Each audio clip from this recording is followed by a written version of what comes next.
Assalamualaikum warahmatullahi wabarakatuh. Halo semuanya, ketemu lagi di channel Nama Samsat ini.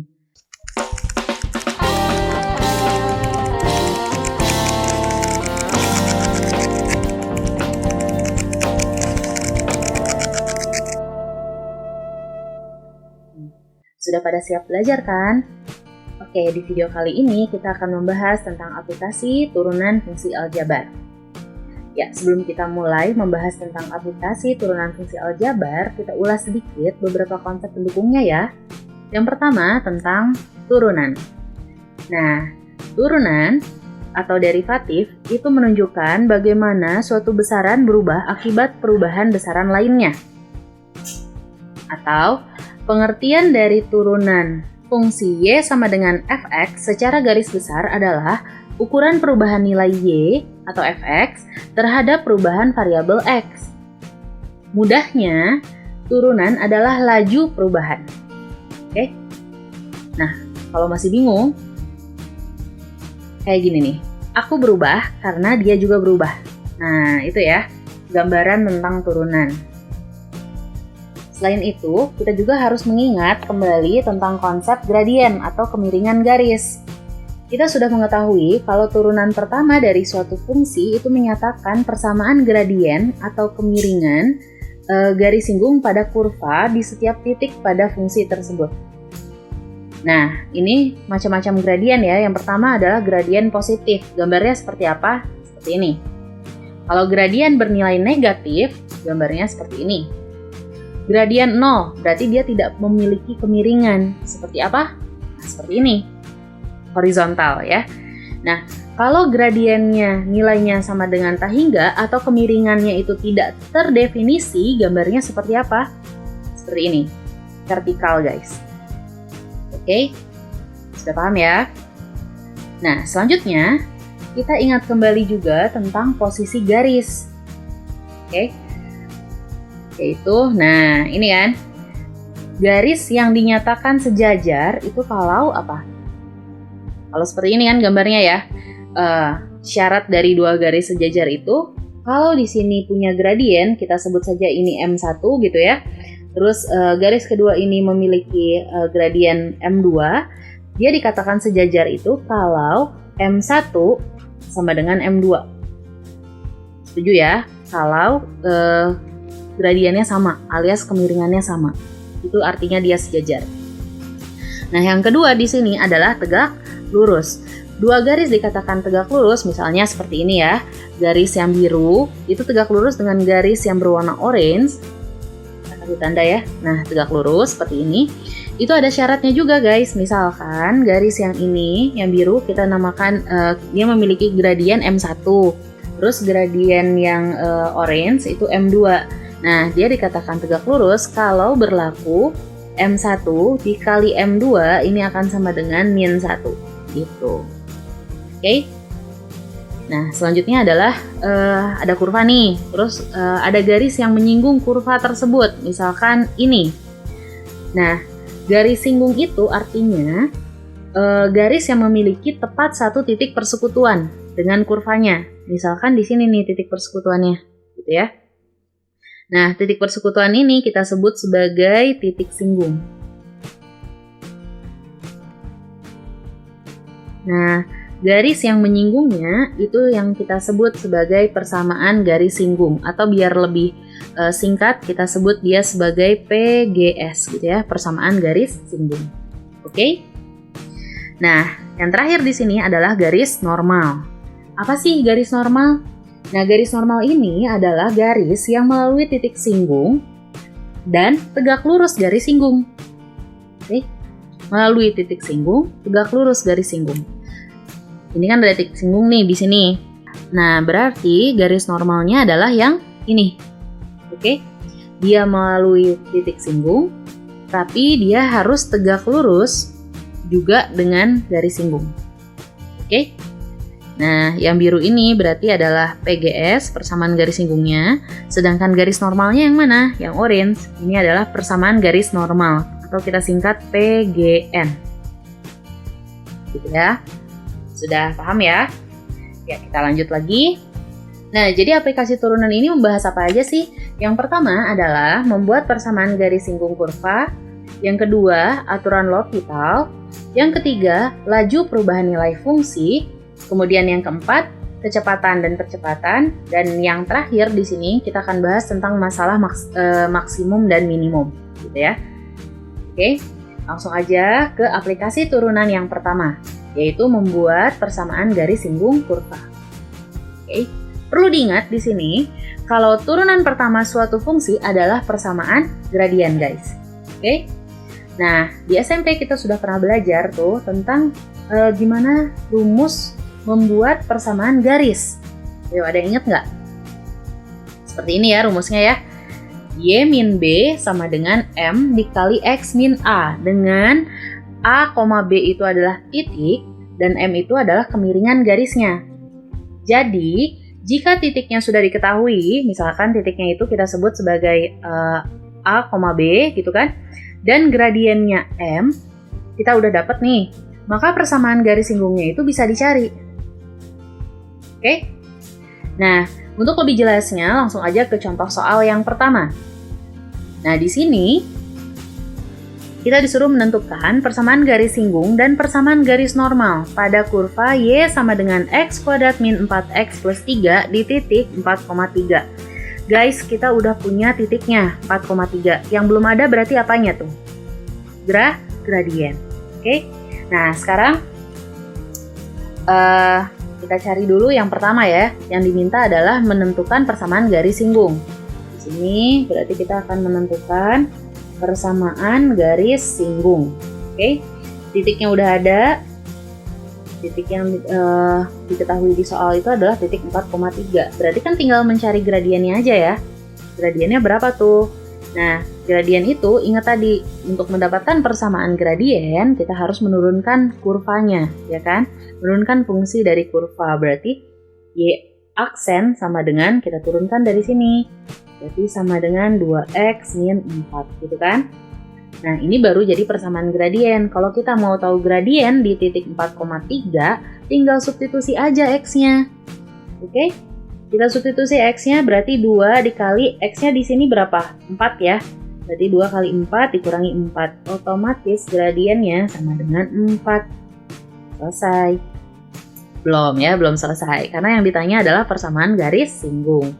Nah, di sini ingat-ingat rumus dari persamaan garis adalah ini kan, Y min B sama dengan M dikali X min A, gitu kan? Di sini kita sudah punya A, B-nya, kemudian kita juga udah punya gradiennya, M-nya udah ada, tinggal substitusi aja. Jadi Y min 3 sama dengan gradiennya 4 dikali X min 4 hanya ya. Langsung aja dihitung guys. Berarti ini Y min 3 sama dengan 4X min 16. Berarti Y sama dengan 4X min 16 tambah 3. Itu artinya 4X min 13. Nah, ini adalah persamaan garis singgungnya PGS. Selesai. Oke, lanjut. Yang ditanya selanjutnya yaitu persamaan garis normal, ya kan? Persamaan garis normal dicarinya gimana tuh? Ini persamaan garis normal ya. Kita sudah punya titik singgung. Tadi kan apa? Garis normal itu adalah garis yang melewati titik singgung dan tegak lurus garis singgung, gitu kan? Nah, berarti kita sudah punya titik singgungnya 4,3. Nah, kita tinggal mencari gradiennya, tapi gradien yang ditanya di sini yang kita butuhkan adalah gradien dari PGN, persamaan garis normalnya, gitu kan? Ini belum ada. Yang sudah kita punya adalah gradien dari PGS, persamaan garis singgung, oke? MPGS sama dengan di sini kan? Nih, 4 ya. Sama dengan 4, apa hubungan PGN sama PGS? Jadi PGN sama PGS itu hubungannya adalah tegak lurus.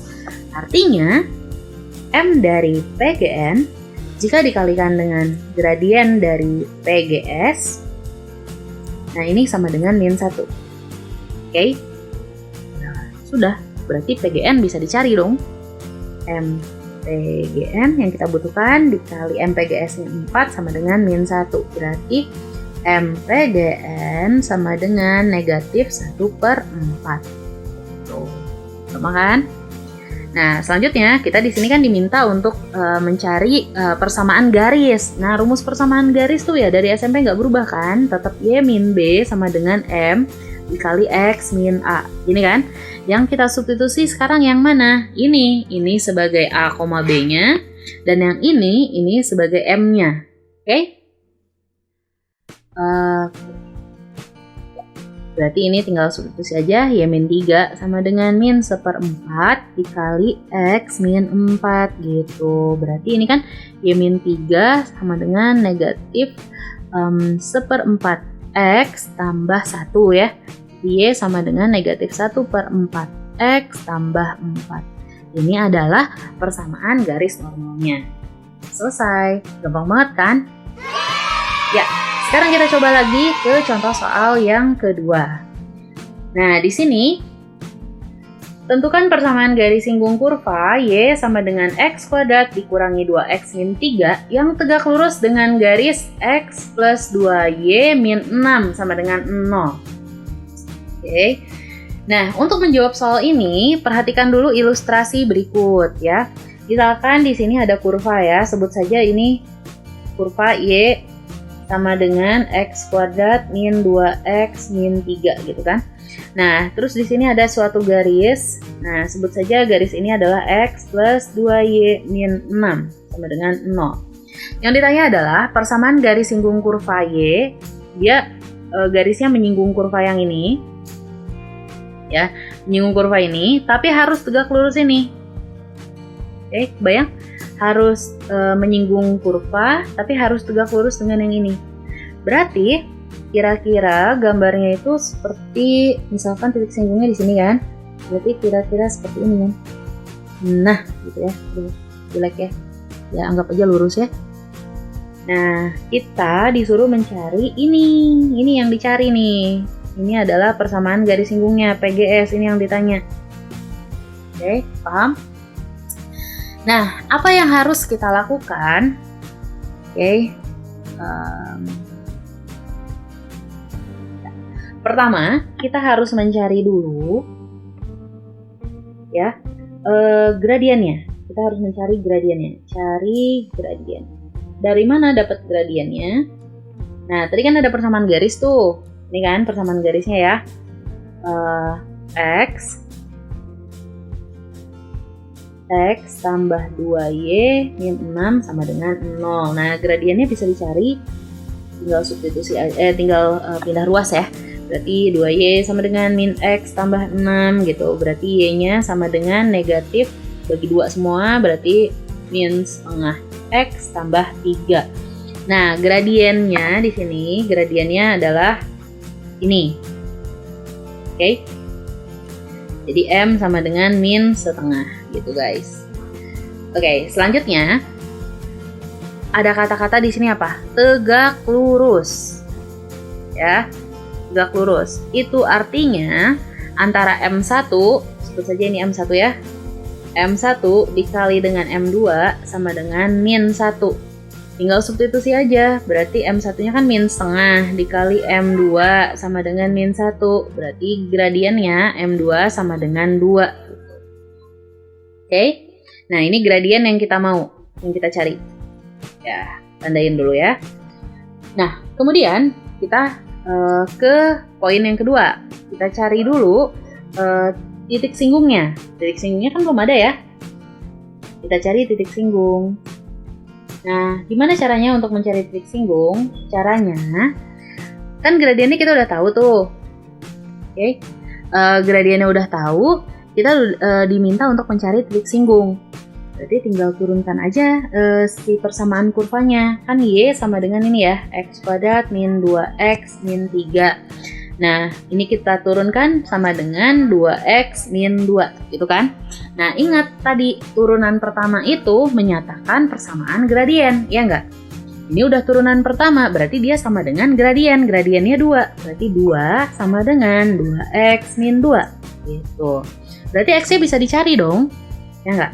Tinggal pindah ruas, berarti 4 sama dengan 2x. Berarti kita dapat x-nya sama dengan 2. Wih, mantep. X-nya dapat nih, tinggal mencari y-nya.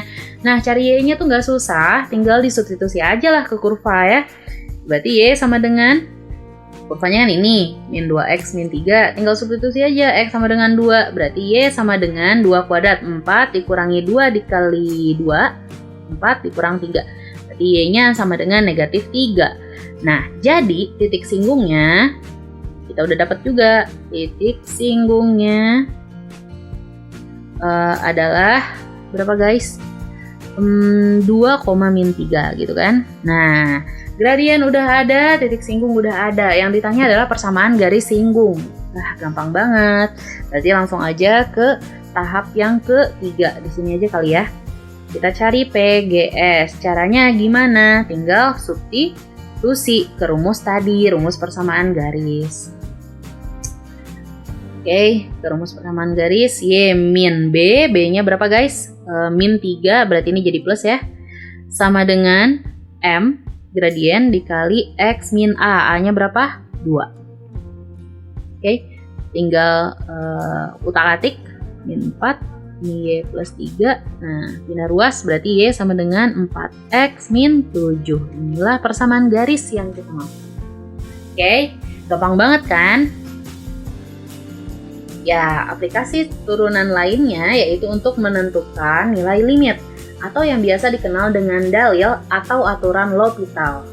Nah, aturannya kayak gimana? Yang pertama adalah gini. Nilai limit dengan bentuk tak tentu 0 per 0 atau tak hingga per tak hingga dapat diselesaikan dengan aturan L'Hopital. Yang kedua, jika setelah diturunkan dan kita kemudian substitusi lagi nilai limitnya menghasilkan bentuk 0 per 0, maka kita harus turunkan lagi hingga tidak dijumpai bentuk 0 per 0 itu. Oke? Nah, atau konsepnya seperti ini nih guys. Misalkan limit X menuju A dari fx per gx. Nah, ini ketika kita substitusi ternyata hasilnya 0 per 0. Oh, berarti kita bisa menggunakan aturan L'Hopital. Nah, aturan L'Hopitalnya seperti apa? Kita tinggal menurunkan yang atas, si fx, kita turunkan g, kemudian gx juga kita turunkan, gitu ya. Jadi, limit x menuju A dari fx per gx ini bisa dikerjakan dengan aturan L'Hopital, kita tandain ya, seperti ini. Sehingga bentuknya, nah kita tinggal turunkan yang atas, turunkan juga yang bawah di aksen X. Oke, sehingga dibentuk nanti hasil turunan ini ketika A-nya kita substitusi, ini hasilnya bukan 0 per 0 lagi, kayak gitu. Ya biar nggak pusing, langsung aja ke contoh soalnya ya. Nah, misalkan gini, tentukan limit dari X menuju 1 dari X kuadrat min 5X tambah 4 dibagi X pangkat 3 min 1. Oke, kita tulis deh ya soalnya, limit X menuju 1 dari X kuadrat min 5X tambah 4 dibagi X pangkat 3 min 1. Nah, kita gunakan dari L'Hopital, ini tidak harus ya, tapi ini untuk menyatakan aja kalau kita sedang melakukan L'Hopital gitu ya. Jadi kita tulis L, ditandai gitu ya. Nah, kita turunkan aja fungsi yang atas. Nah, atas kalau diturunkan kan jadi 2x min 5 ya. Nah, kemudian kita turunkan yang bawah tuh, x pangkat 3 min 1. Diturunkan berarti jadi 3x kuadrat. Gitu kan? Nah, setelah itu langsung aja substitusi x menuju 1-nya. X menuju 1 substitusi ke sini. Berarti kan jadinya 2 kali 1 dikurang 5 per 3 dikali 1 kuadrat. Udah, jadi min 3 dibagi 3. Jadi jawabannya berapa? Negatif 1. Wih, mudah banget ya. Oke, sekarang gimana kalau bentuknya akar? Gitu ya. Gimana cara menentukan limit dalam bentuk akar? Gampang banget. Misalkan sebuah benda dilemparkan vertikal ke atas. Dengan persamaan lintasannya, Y sama dengan 30T dikurangi 5T kuadrat meter.